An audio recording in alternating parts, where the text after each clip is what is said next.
જિંદગીની રમતમાં મારા ભાગે હંમેશા હાર કેમ આવી હશે?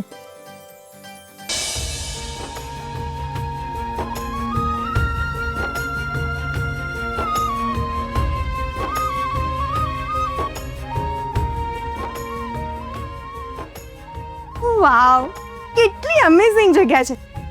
ક્રિશ, શૌર્ય, તમને લોકોને આ જગ્યા ગમી ને? ચીયર અપ ક્રિશ, આપણે અહીંયા 2 દિવસ એન્જોય કરવા માટે આવ્યા છે. કમ ઓન ક્રિશ, બધું ભૂલી જા. ટેન્શન, સ્ટ્રેસ બધું સાઈડ પર મૂકીને આ એટમોસ્ફિયરને માણી લે.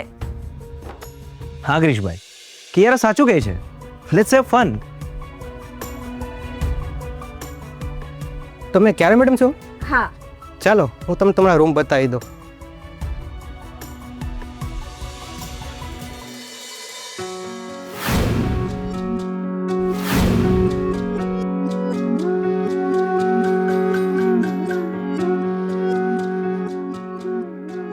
આ સિટિંગ એરિયા છે, બહાર ગાર્ડન છે અને ઉપર રૂમ છે. ચાલો આવો.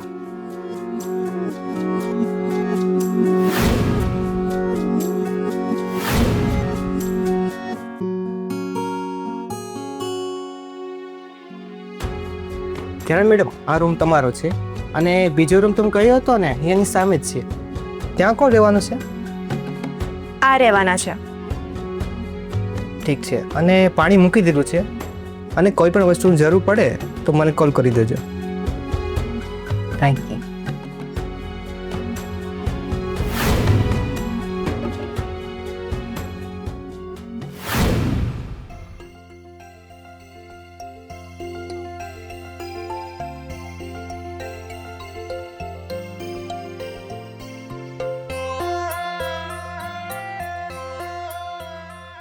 વાવ, કેટલું મસ્ત વ્યૂ છે. શૌર્ય, તો અહીંયા મારી સાથે ટાઈમ સ્પેન્ડ કરવા માટે આવ્યો છે કે પછી મોબાઈલ સાથે રમવા? હા, જો હું તને કહી દઉં છું, આ 2 દિવસ આપણી બેની વચ્ચે આ મોબાઈલ ના જોઈએ. લાવ. અરે કિયારા, એક ઇમ્પોર્ટન્ટ મેલ મોકલવાનો છે યાર. પ્લીઝ લાવ. આ લાસ્ટ મેલ, ઓકે? જો આના પછી તું ફોન મૂકવાનો હોય ને તો જ હું તને આપું. ઓકે ઠીક છે, લાવ. તું અહીંયા ક્રિશ માટે આવી છે એ ના ભૂલતી કિયારા. શૌર્ય તો ફક્ત એક બહાનું છે. શૌર્ય, તું તારા મેલનું કામ પતાવ, હું નીચે ગાર્ડનમાં જાઉં છું. ઓકે ઠીક છે.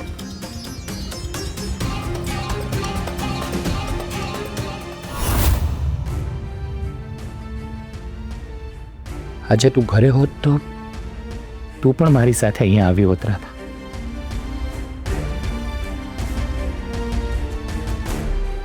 લગ્ન થયા પછી આપણે ક્યાંક ફરવા જ નથી ગયા. મારી બહુ ઈચ્છા હતી કે તને સાથે રાખીને આખી દુનિયા ફરો, દુનિયાની બધી જ ખુશીઓ તને આપું,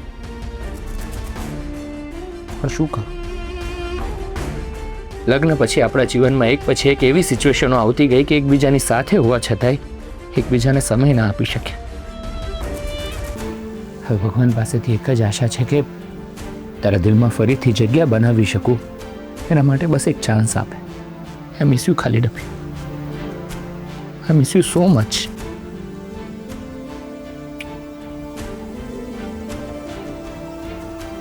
મારા દિલની ધડકનને તારાથી વધારે કોણ સમજી શકે છે?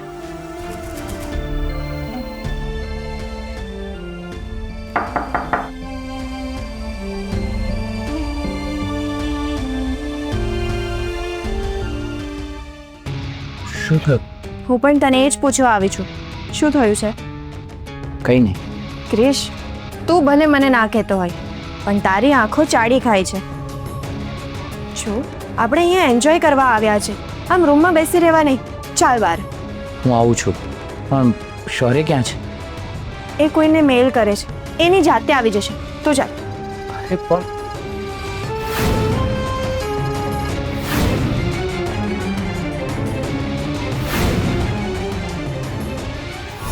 આજે 2 દિવસ થઈ ગયા, રાધાનો કોઈ ફોન કે મેસેજ નથી આવ્યો. એ મારાથી નારાજ તો નહીં હોય ને? તે દિવસે જે બન્યું ને એનો ચોક્કસ એને આઘાત લાગ્યો હશે. એક કામ કરું છું, મમ્મીજી ઓફિસે જાય ને એટલે હું એને મળીને આવું છું. ના ના, તે દિવસે હું રાધાને મળવા ગઈ હતી ને તો બીજાને ખબર પડી હતી. એનો મતલબ કે કોઈ રાધાના ઘર પર વોચ રાખીને બેઠું છે. હવે હું શું કરું?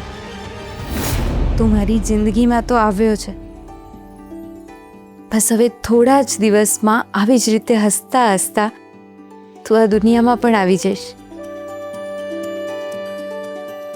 હું તને દુનિયાની બધી જ ખુશીઓ આપવાનો પ્રયત્ન કરીશ. તને હું ખૂબ જ વાલ કરીશ બેટા. શું કહ્યું? પપ્પા? અરે એ પણ આપણી સાથે જ હશે.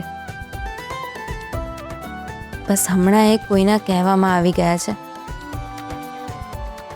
પણ હું તારા પપ્પાને બરાબર ઓળખું છું. જ્યારે એમને એમની ભૂલ સમજાશે ને એટલે કાન પકડીને આપણી સામે ઉઠક બેઠક કરશે અને સોરી કહેશે. બેટા, તારા પપ્પા ખૂબ જ સ્વીટ છે, પણ ખબર નહીં હમણાં એમને શું થયું છે. એ તારી મમ્મીની કોઈ વાત પર વિશ્વાસ જ નથી કરતા. ક્યાંક મારો મિસ્ટ્રી બદલાઈ તો નહીં ગયો હોય ને? ક્યાંક એ આપણને ભૂલી તો નહીં ગયો હોય ને?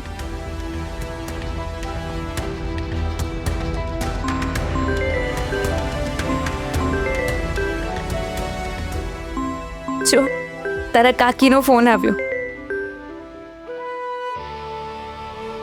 હેલો ભાભી, શું તમે પણ બધાની જેમ મને ભૂલી ગયા? ના રાધા, હું તને ભૂલી જાઉં ને એ શક્ય જ નથી. તો પછી આટલા દિવસથી તમારો કોઈ ફોન કે મેસેજ કેમ નહોતું? તમને ખબર છે ને હું તમારી રાહ જોતી હતી. મને લાગ્યું કે તું મારા પર ગુસ્સે હોઈશ એટલે ફોન કે મેસેજ નહીં કરતી હોય. ભાભી, હું શું કામ તમારાથી નારાજ થાવ? એ તો મેં તને પ્રોમિસ આપ્યો હતો ને કે હું ક્રિશને લઈને મળવા આવીશ. પણ શું ભાભી?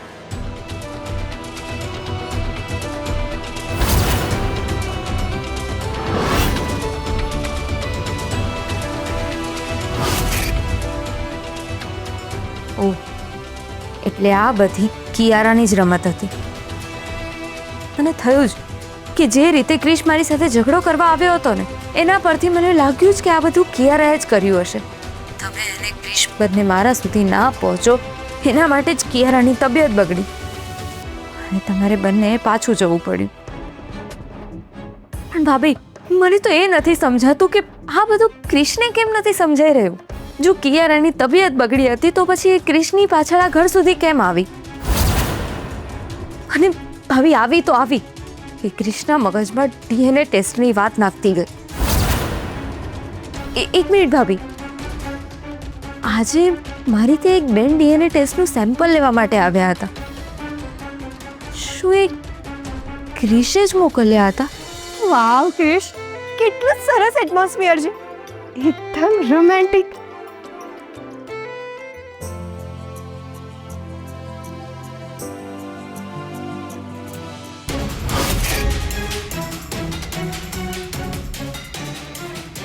શું થયું ક્રિશ? કેમ અટકી ગયો? હું તને આજે પણ એટલો જ પ્રેમ કરું છું જેટલો પહેલા કરતી હતી. Sorry. What happened, Krish? I still like you. I love you, Krish. Don't you like me? હા, તું શું બોલે છે કિયા? I like you, but as a friend.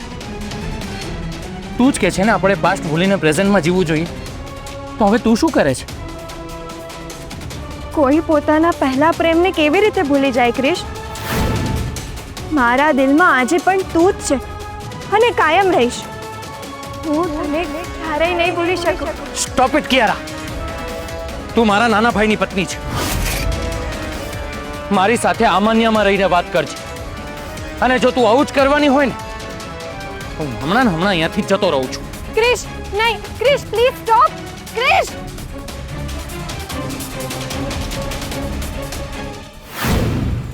ના ના રાધા, તું તો ક્રિશને બહુ સારી રીતે ઓળખે છે ને. ક્રિશ આવું ક્યારેય ના કરી શકે. એનો અર્થ આ પણ કિયારાની જ કોઈ ચાલ હોઈ શકે છે. ભાભી, હમણાં મારો મિસ્ત્રી શું કરે છે? એ લોકો તો,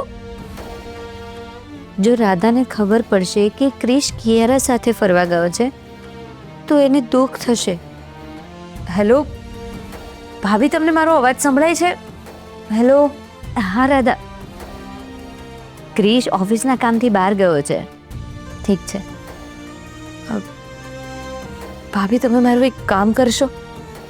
જ્યાં સુધી હું ત્યાં નથી ત્યાં સુધી તમે મારા મિસ્ત્રીના ખાવા પીવાનું ધ્યાન રાખશો પ્લીઝ. ભાભી, મને એની બહુ ચિંતા થયા રાખે છે. ડોન્ટ વરી રાધા, તું ક્રિશની ચિંતા ના કરીશ, હું ક્રિશનું ધ્યાન રાખીશ. Thank you. અરે હા ભાભી, તમે શૌર્યભાઈને કહ્યું કે નહીં કે એ કાકા બનવાના છે?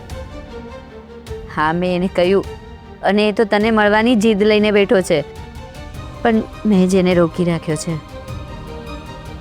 આ તમે સારું કર્યું. એમને કહેજો કે હમણાં એમના નવા બિઝનેસ પર ફોકસ કરે. અને આમ પણ હવે એમનું મને મળવું એ લોકોના મનમાં જે શંકા છે એ દ્રઢ કરશે. મારા લીધે એમને કોઈ તકલીફ ના થવી જોઈએ. હા રાધા, તું તારું ધ્યાન રાખજે અને જો કોઈ જરૂર પડે ને તો મને મેસેજ કરી દેજે. ઠીક છે. બાય ભાભી. બાય.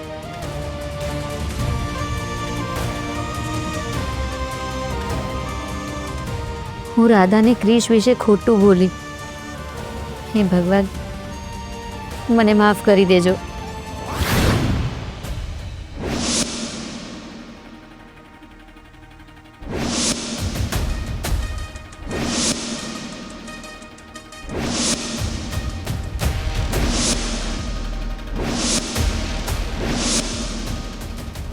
બ્યુટીફુલ. જ્યારથી એને જોઈ છે મારી નજર સામેથી એનો ચહેરો હટતો જ નથી. એટલે ડૉક્ટરને લીધે આટલી સુંદર છોકરીને તકલીફ કેવી રીતે આપું એ જ સમજાતું નથી મને. ના ના ના, પણ પેલા ડૉક્ટરે મારું લાખો રૂપિયાનું નુકસાન કર્યું છે, એટલે એનો બદલો તો લેવો જ પડશે. પણ કેવી રીતે? હા બોલો. પહોંચી ગયું તું બેટા? તે બધું અરેન્જમેન્ટ બરાબર છે ને? હા બરાબર છે. અને જે કામ માટે તું ત્યાં ગઈ હતી એ કામ આગળ વધ્યું કે નહીં? શું કહું તમને, ક્રિશ મારી નજીક આવ્યો હતો, એ મને ટચ કરવાનો હતો. વેરી ગુડ બેટા, વાવ, સારું કહેવાય. શું વેરી ગુડ? એ અટકી ગયો. અરે એ ભલે અટકી ગયો એ બેટા, પણ એ તારી નજીક આવ્યો એનો મતલબ એ પણ તકની રાહ જોઈ રહ્યો છે. સારો ચાન્સ હતો, એ મને કહી શકતો હતો, પણ એ કંઈ ના બોલ્યો. મેં એને મારી ફિલિંગ્સ વ્યક્ત કરી, પણ કાયમની જેમ ફિલોસોફિકલ વાતો કરીને એ જતો રહ્યો. કઈ વાંધો નહીં બેટા, આવા ઘણા બધા મોકા તને આજે મળશે અને ના મળે તો એને ક્રિએટ કરજે. This is golden opportunity for you. જો આજે આ ચાન્સ મિસ થઈ ગયો તો ફરી આવો મોકો નહીં મળે. સો ડુ યોર બેસ્ટ. ઓકે? ને મારી કોઈ પણ જરૂર હોય તો તરત જ મને મેસેજ કરી દેજે. બાકી ત્યાંના કેરટેકરને બધું સમજાવી દીધું છે. ઠીક છે. ઓલ ધ વેરી બેસ્ટ બેટા. ચા.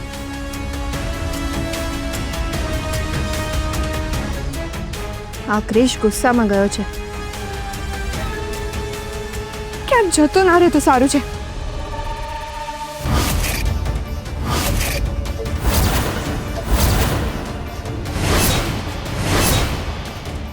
ઓ ગોડ, શોરે મારી અને ધનરાજની વાતો તો નહીં સાંભળી હોય ને?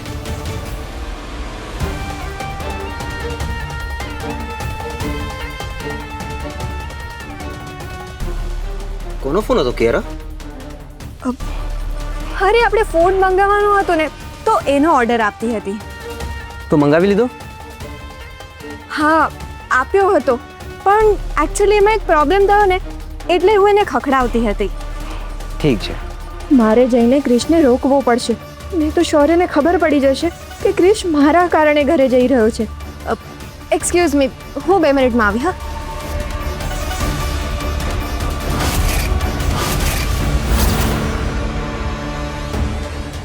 કમાલ કરે છે યાર કિયારા તું. પહેલા તું જ મને બોલાવે છે અને પછી તું જ જતી રહે છે. That's not fair. સી, તું મને અહીંયા તારી સાથે ટાઈમ સ્પેન્ડ કરવા માટે લઈ આવી છે ને, તો પછી મારી સાથે રહે ને. અને એમ પણ તારી હંમેશા મને કમ્પ્લેન હતી ને કે મેં તને ક્યારેય કોઈ પતિ તરીકેનું સુખ નથી આપ્યું. સાચે કહું કિયારા, તો જ્યારે આપણે અહીંયા આવતા હતા ને ત્યારે રસ્તામાં મેં તારા પર જેટલા પણ અન્યાય કર્યા છે ને એ બધું જ મને યાદ આવ્યું. And for that I am feeling guilty. I am really sorry Kiara. મેં સાચે જ તારી સાથે બહુ અન્યાય કર્યા છે અને હવે હું એનું પ્રાયશ્ચિત કરવા માંગુ છું કિયારા. આ બધું શું બોલી રહ્યો છે? ક્યાંક એને સાચે જ તો એની ભૂલોનું રિયલાઇઝેશન તો નથી થયું ને? નો વે, આવું ના થવું જોઈએ.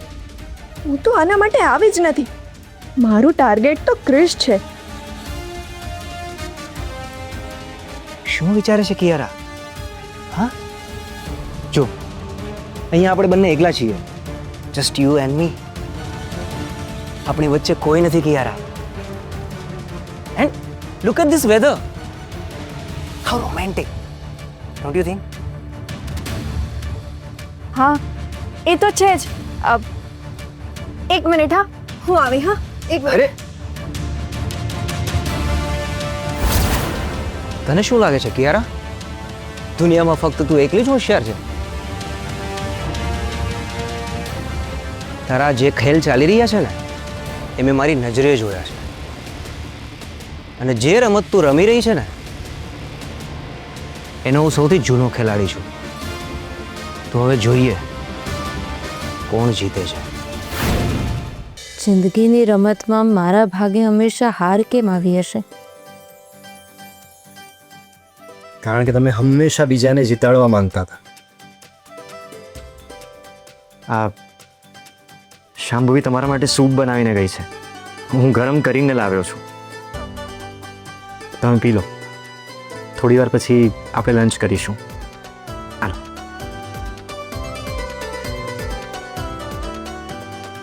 ડૉક્ટર સાહેબ, તમને અનુભવ છે કે નહીં એ તો હું નથી જાણતી, પણ હું મારા અનુભવ પરથી તમને કહું છું, બીજાને જીતાડવામાં જે આનંદ મળે છે ને એ પોતે જીતવા કરતાં 100 ગણો વધારે હોય છે. Absolutely right.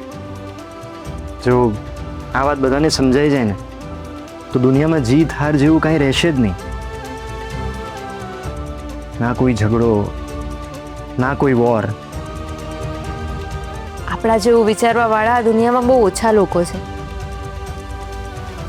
બીજાની વસ્તુ કેવી રીતે છીનવી લેવી બસ એની જ પાછળ માણસો પડ્યા છે.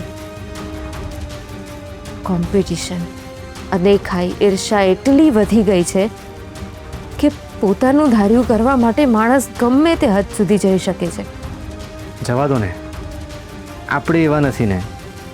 એ વાત માટે ભગવાનનો આભાર માનવાનો. ડૉક્ટર સાહેબ, આપણે કોઈના પર ક્યાં સુધી વિશ્વાસ કરવો જોઈએ? જ્યાં સુધી આપણું મન ના માને.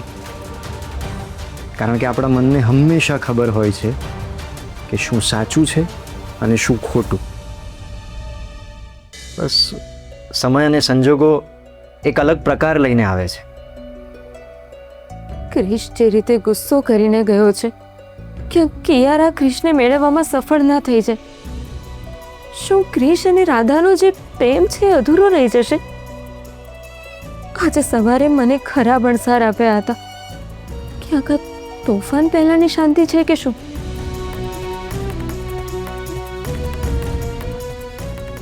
ક્યાં ખોવાઈ ગયા? હવે તમે જલ્દી સૂપ પી લો, એ તો ઠંડુ થઈ જશે, પછી મજા નહીં આવે. ભલે.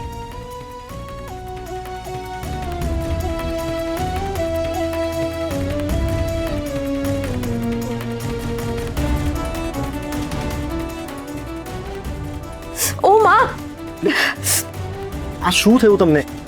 એક મિનિટ. કંઈ તકલીફ તો નથી થતી ને?